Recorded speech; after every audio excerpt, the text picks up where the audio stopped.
বিড়ালকে আদর করবেন, বিড়ালকে ভালো মতো পুষবেন। বিড়াল যদি কোনো জাতির জন্য দোয়া করে, কোন গৃহস্থর জন্য দোয়া করে, ওই সংসারের মধ্যে উন্নতি শুরু হয়ে যায়। ওই সংসারের মধ্যে আর এক নাম্বার হলো, যে ঘরে বিড়াল থাকে সেই ঘরে জিন আসতে পারে না, জিন বাস করতে পারে না।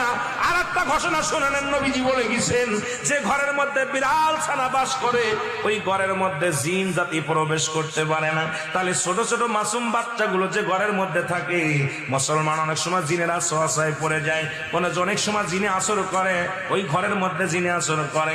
যে ঘরের মধ্যে বিড়ালকে আদর করে বিড়াল থাকে, ওই ঘরের মধ্যে বিলাই বিড়াল, বিড়াল বিলাই বিলাই, এইটা যার ঘরের মধ্যে আছে, এই ঘরের মধ্যে দুষ্ট জিনেরা আসতে পারে না। জোরে জোরে চিল্লায় বলা যাবে না মারহাবা।